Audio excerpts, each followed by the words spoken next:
ओम श्री हरिम परमानंदम उपदेष्टारम ईश्वरम व्यापकम सर्वलोकानां कारणम तम नमाम्यहम्. For the last few days we have been trying to study Shankaracharya's Aparokshanubhuti. And by the title of the book Aparokshanubhuti we understood that our anubhuti, experience of anything and everything in this world comes in the world. It comes through two different type of sources, direct and indirect. Direct is called pratyaksha, indirect is called apratyaksha or paroksha. Paroksha literally means seen by somebody. That means indirect. And then this direct perception, we understood that any indirect perception can never replace the effect of direct perception on our life. I remember here suddenly one event, long time back, and a lecture in the Institute of Culture, Calcutta.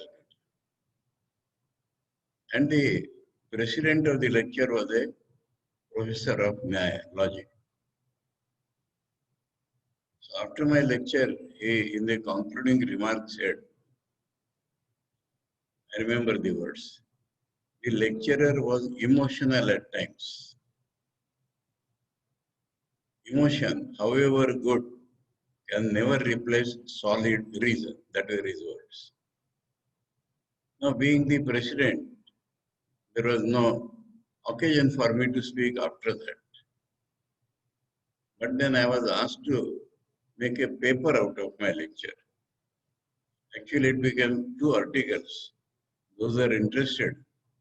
January and February, Bulletin of the Institute of Culture. In that they were published. Name was Challenges Before Vedanta Today. Then, when I was asked to write a paper, so in the paper I could reply to his remarks. And I said that we have heard it say that emotion, however good, cannot replace solid reason. Reason, however solid it may appear, can never replace experience. Never, never, never. And nearer to experience is not emotion. Huh? This is a Kali Yuga. So emotion word has become very universal. My Guruji used to clearly separate. Emotion is biological, used to say. Feeling. Feeling is to define as that which proceeds from absolutely tranquil heart is feeling, genuine feeling. And feeling is much nearer to experience than the reason, however solid it may appear. And if we experience through feeling first to begin with, then there is a hope that we will experience by the faculty of experience. For experiencing, we do not use, we do not require any of these pramanas, whether pratyaksha or apratyaksha. But there is a faculty, there is an instrument for experiencing spiritual truth. And to name that, we only can say it is the heart. All our scriptures, Upanishads, Gita, Shankara's books, everywhere it is said this has to be known in the cave of the heart. And somebody has asked me a question, is this heart biological heart? Yes, yes, yes. People imagine many things that they refer to it. Some people say, heart is on the right side. Wonderful. If your heart is on the right side, you will have to go to some special doctors.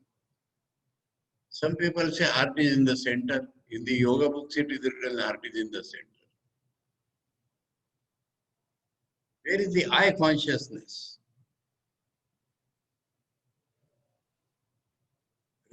Most revered Swami Yatishwarananji, in his initiation instructions, small card was there.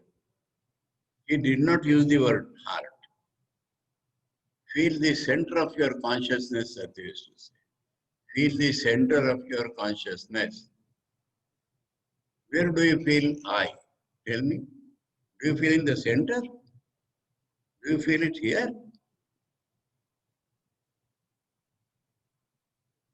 And in the scriptures, sometimes it is described as the size of a thumb. Actually, it is inverted thumb cavity in the physical heart. And our experience, the location of our experience is the heart only. Shri Ramakrishna used to say, Hriday Danka Mara Jayega.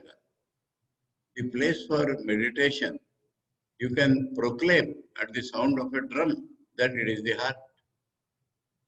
In the 8th chapter of the Chandogya Upanishad, the question was raised, where should we meditate? The reply is, your question shows you are weak. Vedantic meditation does not require a space. But when you ask the question, without a reply, it is hard. Now, that day I joked also. How to feel the heart? How we can feel through the heart? I joked that if you have heart, you can feel through the heart. To reach our heart is the effort of life. Those who have read Srimad Swami Virajanandaji's book, Towards the Goal Supreme, in order to enable us to feel the heart, he has used various Rupakas, allegories. Somewhere he says, throne of the heart, the royal throne in the heart. Sometimes he says, the lotus of the heart. So various things he has used only to make us feel our heart. Anyway, I do not want to discuss this further. My answer is clear. If your heart is somewhere else, I have nothing to say. Symbolically, I tell you, symbolically, when somebody asks, will you do this work? Do we not place our hand here? Again, I refer to my revered Swami Yatishwaranji, from whom I received initiation. He used to show how to meditate. He used to put his right hand on the chest, put the left hand on that, and ask us to meditate. I remember very clearly. So, how to go to the heart of the question? For that, there are two ways. One way only we say, stop the activities of the indriyas, stop the activities of the brain, stop the activities of mind, intellect, buddhi, everything. Stop the activities of I consciousness if you can. You will automatically reach the heart. The great Acharya Gaudapada showed us how to reach the heart. He says, if you close your eyes, you are in the mental space. If you stop your mind, you will be in the heart. Now our mind, with its center in the heart, goes throughout the world. Where our mind lives, throughout the world, in the waking state. That does not mean it has gone away from the heart. One end is fixed in the heart, and as a wave, the mind goes anywhere. When we are thinking, feeling, our mind is within our body. And when we are meditating or in deep sleep, when the mind is not working, when the mind is not scattered, when it has collected itself, it is the place, heart, from where the mind works. I think enough on this topic. If you have any other opinion, you are welcome to that. So, reason, solid reason, that is the folly of the Nyaya philosophy. Reason, Bhadra and Vyas in his Brahma Sutras has said, Tarka apratishtanat, logic has no base. Anyway, this is a separate topic. So I had to reply in that article that reason appearing solid can never replace experience. Now, the question is this, that today's Pratyaksha also we have found through Immanuel Kant or through Vedanta, it is Deshkal Nimitta, mind. And whenever we try to know anything, think anything, do whatever we like, it is through the mind we are doing today. And mind cannot go outside its constitution, which is time, space, and causation. And whatever is caught in the trap, in the network, to use modern terminology, in the network, in the web of time, space, and causation, that is the only thing we know in this world. To know our own real nature, that is the problem. Indriyas cannot reach, mind cannot reach. One more point I want to tell here, it is going to come there. I am started to search what I am. That means the reality behind this I. Pratyagatma, inner self. So I start going inside. Body is not me, this is not me, this is not me. If some iota of I or my remains, it is not reality at all. I is ever changing, my is ever changing. So if something of I and my remain, it cannot be the reality. Reality never changes. If the I and my are given up, then the reality shines by itself. Reality is Swayam Prakash. It does not require a lamp to see the sun. It does not require the reflection of the sun to see the sun. An example of this world is sun. So to see the Atman, I is a reflection of that light, and with this reflection we see the world. To see real nature, we do not require this eye. How can there be an experience by itself? So Shankar has named it non-indirect perception, aparoksha anubhuti. Neither this pratyaksha nor paroksha, and that anubhuti only. I told you last time that alokik pratyaksha also can change our pratyaksha, but ultimately it is the aparoksha anubhav that will remove all our pratyaksha and anumana and everything totally. That is the name of the book. And great Shankar has started by saluting Sri Harim, which is a name for the Vishnu, all-pervading God. He is of the nature of supreme bliss.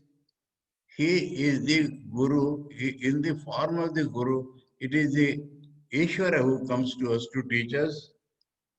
He is the Ishvara, he is all pervading. He is not an extra cosmic God. And he is the cause of this lokas.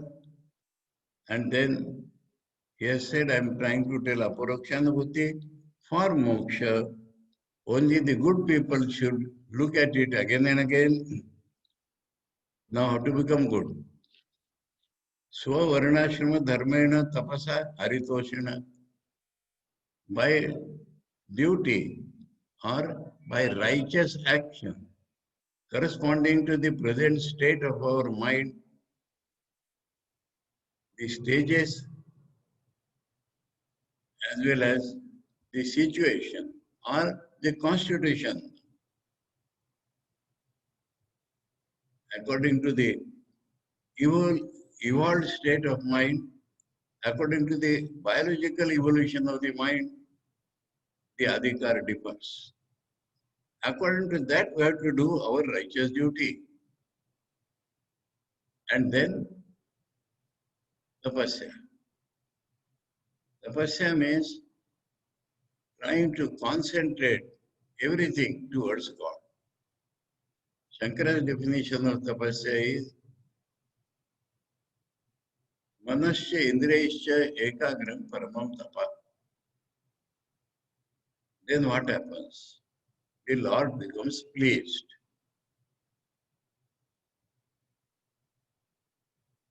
And then, when the Lord is pleased, what is Lord? The universal reality which is within our nature. When He is pleased, He shows Himself. And then only we get the required fitness. Required fitness comes not by the individuality, but by the universal individuality. So, Haritoshana, mind you, selfish, narrow, egoistic people can never reach God. And that is why Ishwar Kripa is necessary. Unselfish, devoted to God, self-controlled, with fundamental knowledge, he is the Ishwar Kripa Prapta. And when this Ishwar Kripa comes, then the fourfold sadhanas actually, which makes a man fit to learn Vedanta, are born. And there, Shankaracharya says, there are four starting from Vairagya. It is a unique treatment. Everything in this book is unique. Then he defines what is Vairagya. Brahmadi samaranteshu vairagyam visheshu anu yataiva kakavishthayam vairagyam tade nirmalam. As we despise the excreta of a crow, same despise should come in our mind about bhogas available to Brahma or bhogas available to a tree. In between, all included. Devatas, men, pashus, everything. So this tendency to enjoy itself is despicable. That is called Vairagyam, Nirmalam Vairagyam. Then comes Vivek. When you have the spirit of Vairagya, we can really discriminate. And discrimination between permanent and temporary, the real nature of Atman is permanent. That only can be in the real nature which is permanent. And everything which we see, not only outside world, our body, Indriyas, this we see, that is of reverse nature. It is Kshanabhangur, changing every moment, getting destroyed ultimately. So, this is Viveka. A definite conviction on this is Viveka. And then Shamadhi Shat Sampatti. Shama, Dhamma, Uparati, Titiksha, Samadhana and Shraddha. Shama normally means mental control. Here Shankaracharya tells us, if you have no desire, then the mind will not disturb you. And if you do not allow your mind or the indriyas to go outside, that is the best physical control. Then, up to this we are read, up to 6. In the 7 now, Vishayebhya paravrutti parama uparatirhisa sahanam sarva dukkhanam titiksha sa shubhamata. After Shamadama comes Uparati. Uparati normally has two meanings, normally. Suppose we have checked our mind, suppose we have checked our indriyas, not allow them to go outside again. That is general Uparati. Or some people say, Uparati, when it happens, man leaves his house and becomes a sannyasi. That is also called Uparati. Here Shankar defines Uparati is that Indriyas, mind going to objects. If they come back, then it is Uparati. Vishayabhya paravrutti. Para means reverse. Avrutti means circling forwards. Circling forwards. Circling backwards is Uparati. Then Titiksha. I will go on telling the normal definitions to see how this is unique here. Titiksha is generally described as Shitoshnade Dvanda Sahishnata. This world is made of duels. It is there, cold is there. Pleasure is there, pain is there. Respect is there, disrespect is there. Kirti is there, ignominy is there. And we don't care for this, we are not affected by this. That is called Titiksha. Here he defines as dukkha will be there in the life. There is no life without dukkha, mind you. Swamayakanta has beautifully put it. There is a letter from Swamayakanta. It is a reply to some social worker. And various questions are asked and Swamiji has replied point by point. The last question, it appears, is that we feel like weeping while doing this work. We don't have that letter before us. You have to judge from Swamiji's reply. Swamiji is writing, weep. Why are you afraid of weeping? And he says, weeping will clear your eyes and you will see Brahman everywhere. So the lesson is that dukkhas will be there. Weeping is all right. But don't get a reaction to do something nonsensical. If pain comes, some people drink wine. Some people do everything bad that cannot avoid pain.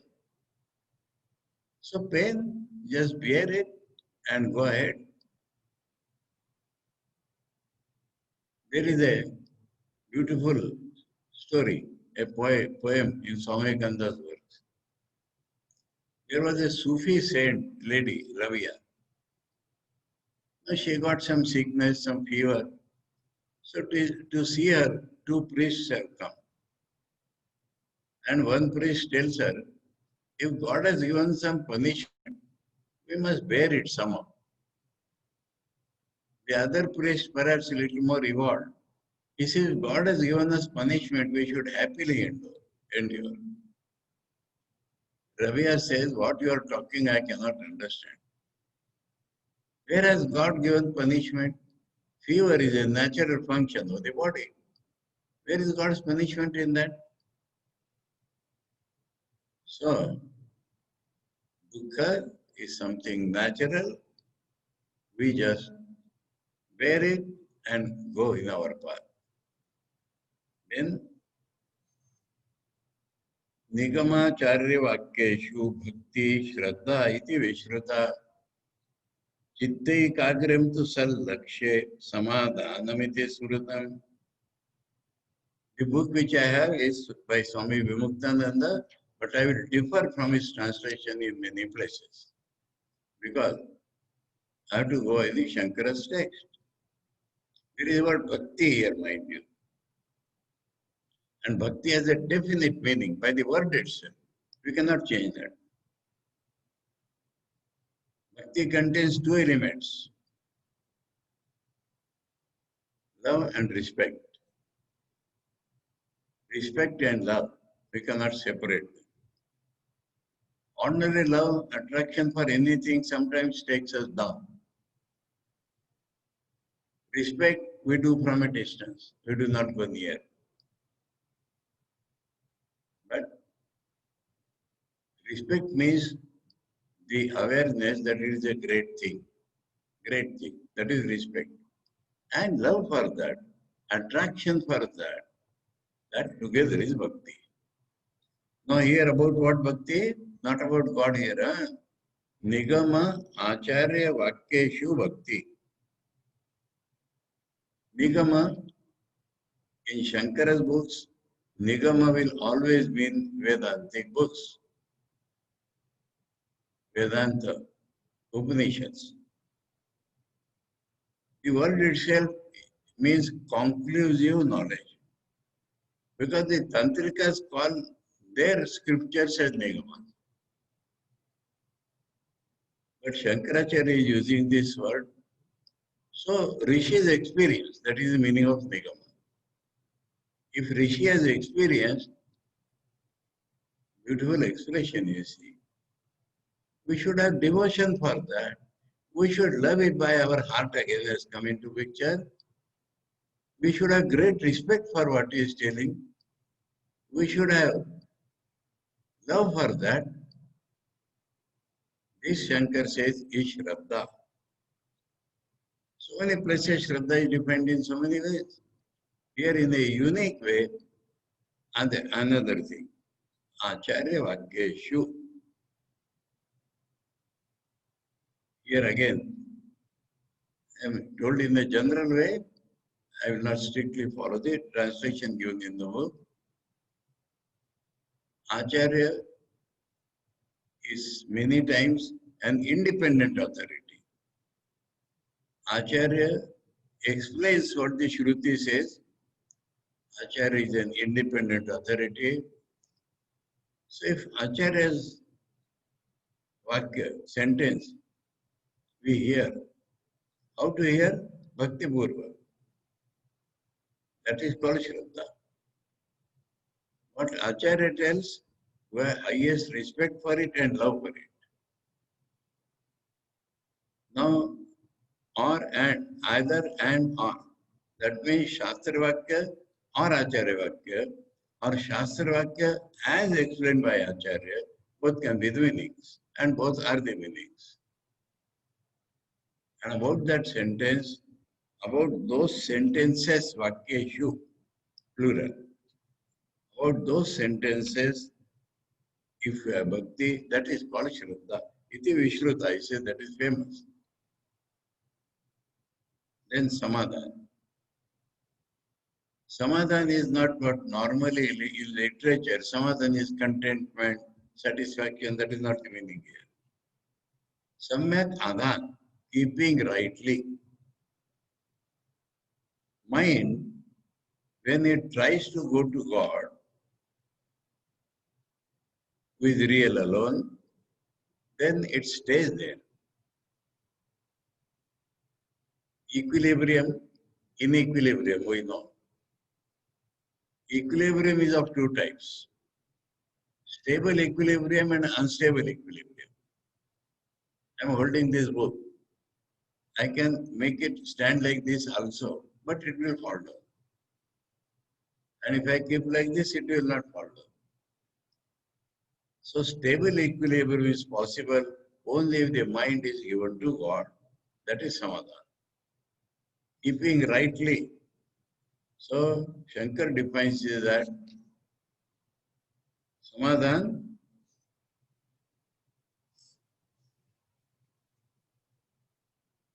चित्त एकाग्रम तो सत लक्ष्य aim aim lakshya is aim goal ideal not an object no sat means the reality. So if the reality is the aim and our mind is directed to that, that is called samadhana. Chitta ekagra in the sat lakshya, that is called samadhana. Then,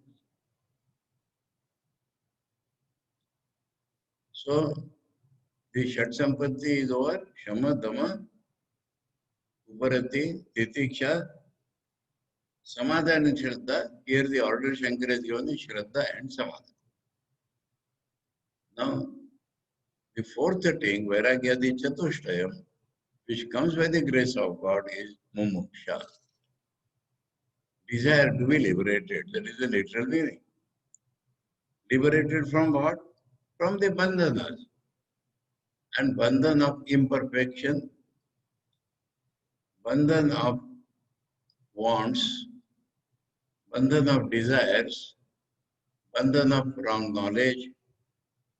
Whatever is binding us, we have to be free from that. That is the goal of life almost. But there is to be keen desire for that. Shankara here is describing this. Sansara bandha nirmukti katham me syat kadavid itiya sudruda buddhir vaktavya samamukshita. Sudruda buddhi. Again and again reminding you, buddhi is not tarka buddhi. Buddhi is the vibration of the Bodha. Here it has been translated as desire. Sudruda buddhi, the firm, you may say desire, the keenness to realize God. The keen desire, okay, desire is not wrong here, keen desire to be free. That is mumuksha. How shall I get rid of the sansara bandhan? Katham meshat, how it will happen? Kada vide, by what method? How the bandhans will go, by what method it will go. When a firm desire of this type comes, that is called mumukshata. So the Ishvara's grace, so arnashrama dharmena tapasa haritoshana sadhanam prabhavet punsam vairagyadi chatushtayam, that has been explained. Now, what is the next step? We are reading 10 now. Ukta sadhana yuktena vicharaha purushena hi kartavyo jnana siddhartham atmana shivam ichchata. Atmana does not mean here Atmana. The Sanskrit word Atman is used in two different senses. The reality is called Atman. Myself is called Atman. If it is capital S, then it is reality. But if it is small s, we see myself, yourself, that myself is called Atman. Atmana Shubham. What the reality, there is no Shubha and Ashubha. If you seek your own, that is Atmana, your own welfare, Shubham, then those who wish for their welfare, they have to perfect their knowledge. We have to discuss this thing. Knowledge, not information, nor conviction. When the consciousness is changed, in Aparokshanubhuti, when the consciousness is changed as per the Rishi's consciousness, that is Jnana Siddhi. Jnana has become perfect. Everybody has consciousness of himself as body, mind, soul and all that.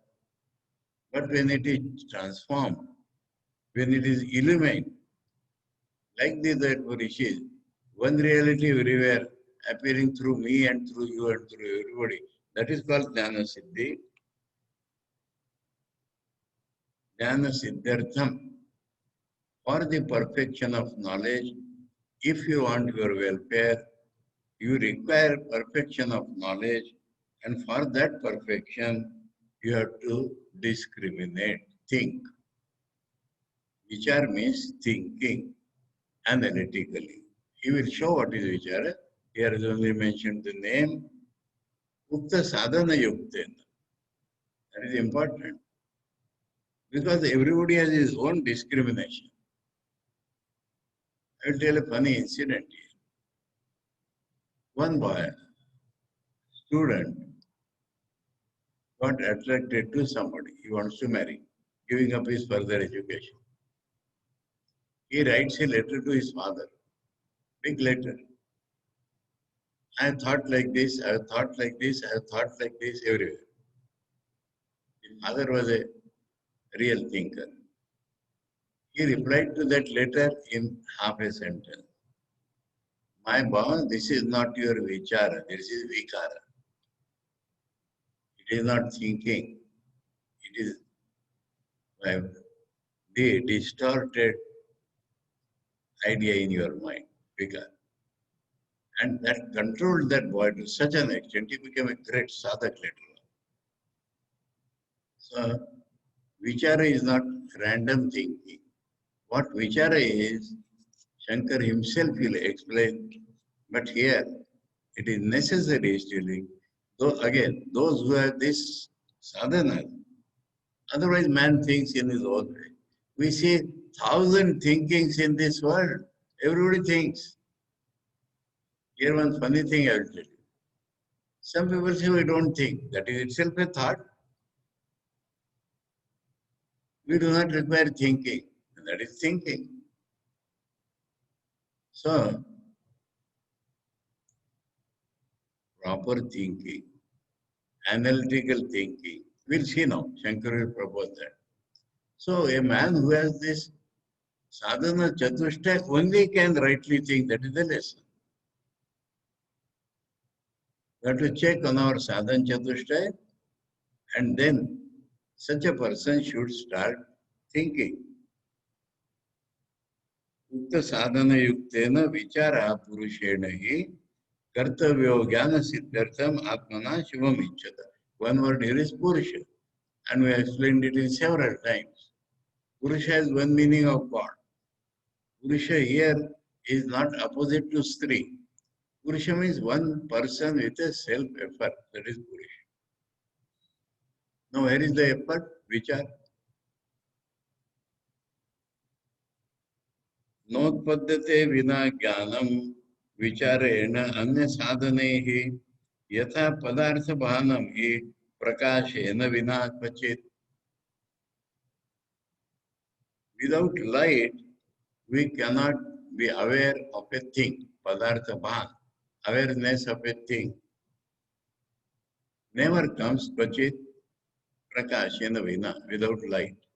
Similarly, without this vichar, by other means, by up and down exercise, by any other means, jnana cannot come unless you are thinking properly. Now he explains what is thinking. 4 questions he has raised for thinking.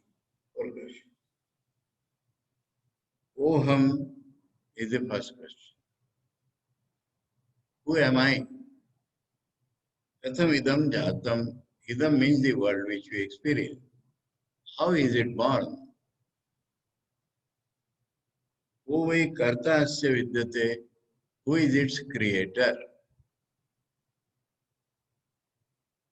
Upadanam kimastiya. From what material has this been created? 4 questions he has raised. This is thinking, he says.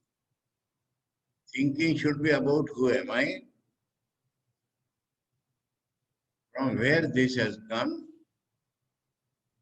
Who is its creator? And what is the material out of which this has been created? Three questions about the world. First question about yourself.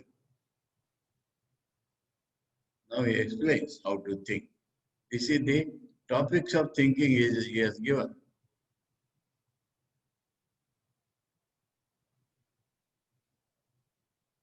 नाहं भूतगणो देहो नाहं चाक्षगणस्तथा एतद् विलक्षणा कश्चित् विचारः स्वयम् ईदृशा. So vichar, he says, I have told you, it is of this type, idrisha. You think, I am not the matter, elements of matter, bhutagana, elements of matter. I am not the body. I am not my instruments of perception, akshagana. And only this will not do. I am something of a very different nature than these. You take one by one. Matter. Matter has no consciousness. I am a person with consciousness. Body. Body is continuously changing. I am not changing. The real I will not change. Indriyas, akshagana. There are two things about Indriyas. One is they are working in a subject-object way. Secondly, they are bringing their particularized thing. Third thing is that they will also change. Main point about Indriyas is the subject-object way of thinking. I am not that Indriyas also. I am something I do not know. I do not know. I am thinking. And by thinking I will not get ayah. By thinking will get knowledge, he says. And knowledge has to be perfected. So, etad vilakshana, this word is important. Not different from this, but different in characteristics. That's why I propose the characteristics. Matter has no consciousness. So characteristics of that something is consciousness. Body is not temporary. Body is temporary, not permanent. Now the nature of that thing is permanent. Different types. Indriyas work in a subject-object way. That works as one reality without a second.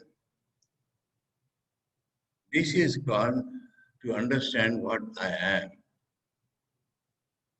I am not matter, I am not body, I am not Indriyas. I am something different from them, different in nature from them. That is, this is the type of vichar he says we require. Point number one, 4 questions were asked. So it was the first question. We will revert to that again and again in different ways. Then, Ajnana prabhavam sarvam jnanena praviliyate sankalpo veda karta vichara soyamidrisha. Point number 2 and 3. 2 was how the world is born. And 3, who is its karta? How the world is born? Through ignorance. So you have to understand ignorance here. Reality is one without a second. In the world which you experience, everything is a subject or an object. That cannot be real. Is our theory. But our life depends upon the reality of the objects of the world. So that is called ignorance. Ignorance is not absence of knowledge, it is wrong knowledge. We are taking ourselves to be body, indriyas, mind itself, which we are not. Ajnana prabhavam sarvam. So whatever is born, Understand? Immediately, we need not put Ishvara, Maya, Shakti and all that. Wrong knowledge is the cause of birth of everything. Something we see, and about it our knowledge is that it is an object to be pursued by our sense. This is wrong knowledge. If we could have perceived that it is God who appears as the whole world, it would have been the right knowledge. So, Ajnana Prabhavam Sarvam, other side has to be checked. Suppose we get the right knowledge, then the world will not be there. Suppose we get the right knowledge, we shall be either in Nirvikala Samadhi or we shall see God everywhere. So this wrong knowledge is proved to be wrong only compared with the right knowledge. And right knowledge is right knowledge because it does not contradict or does not change by any other knowledge. So, this is Vichara. How this world has come? Through ignorance. Through taking things which they are not. When we see the world, we don't feel it is temporary. We feel it is permanent. That is wrong knowledge. Body, mind and self, we feel I. That is not I. So that is wrong knowledge. Now what is the efficient cause? What is that which is the karta of this world? Sankalpo Veda karta vicharaha soyami drisha. So many thoughts come in our mind. So many ideas rise in our mind. They are the creators of the world which you experience. Mind you, very critical analysis.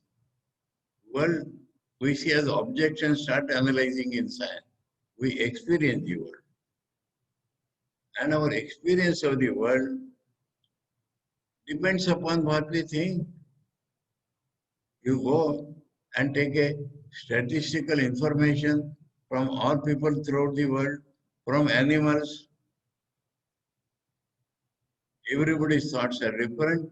Everybody's perception of the world is different. So, beautiful way of explaining things here. How everything has come? Through our wrong knowledge. What is this karta? Our sankalpas, our ideas, our sankalpas are the causes of this world. Wrong knowledge is the cause of, that is how the world has come, and its creator is our sankalpas. We have to assimilate these things gradually. Shankar is telling us. So we have sufficient shraddha for it. We have respect and bhakti for it, and then try to understand it. And so, very unique thinking. Now, point number 4. What is the material cause? Etayor uvayor yad upadanam ekam sukshmam sadavayam yathaiva mrudgatadinam vichara soyam idrisha. First of all, he explains upadan karan. A jar is there, the clay is its upadan karan. From clay, the jar is made. Now, we want to know the upadan karan of two things. These things, wrong knowledge and sankalpa. World is born out of wrong knowledge. World, the creator of the world is sankalpa. Etayor, dvivachan. Etayor yad upadan. That will be the upadan of the world. So, what is the upadan of sankalpas?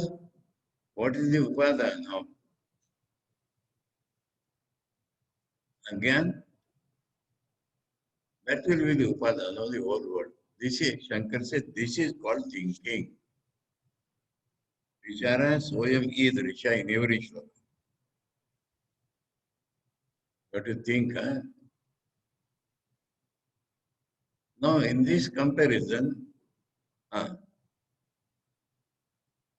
he has thought about, he has shown us what we have thought about. Whatever is the upadana of this, etayor yad upadanam ekam. Ekam. Ekam means ekameva ditya. There is one upadan from which wrong knowledge is made. Same upadan is for our thoughts. One upadan is for everybody's wrong knowledge. One upadan is for everybody's sankalpas. So, what is that upadan? That which is only one. Sukshmam. And we do not see it. We do not see by our sense organs. It is subtle. That subtle is the upadan of our ignorance. Subtle is the upadan of our sankalpas. Sat, it is real. If you take it as Ekam Sat, it is Brahman only. The Upadan is Brahman. See, unique way of describing. Creator, Sankalpas. How it is made? Through wrong knowledge. What is the Upadan? Brahman. Ekam Sat, one real. It is subtle and Avyayam does not change. So, only 3 or 4 characteristics of that is given. Ekam, Sushmam, Sat, Avyayam. One only for everybody. Sushma, not to be pursued by our senses. Sat, the reality, Avyayam, unchanging. So this is what we call Brahman or God or whatever you call it. That is the upadan of our thoughts and our sankalpas, and then that becomes upadan of this world. Now, we are going back to who am I in this context. A little about who am I he has given negatively. Something is yes. Not body, not matter, nor indriyas, something which is different in nature from this. Now, when the upadan has been explained, aham ekopi sukshmascha gyata sakshi sad avyaya tad aham natra sandeho vichara soyam idrisha. Will take it up next time. We'll take it up next time. Fresh way of thinking of what I am. So we have gone up to Shloka 15 today. Next week, next Wednesday, we shall take up from 16, which are continued. A man with sadhana chatushta only is fit to think, and he should think in this way. Guided thinking, guided reason, Nigamartha supporting reason. That is the place of reason. Om Shri Harim Paramanandam Upadeshtaramishwaram Vyapakam Sarvalokana Karanam Tam Namamyam. Hari Om Tat Sat. Shri Ramakrishna Arpanamastu.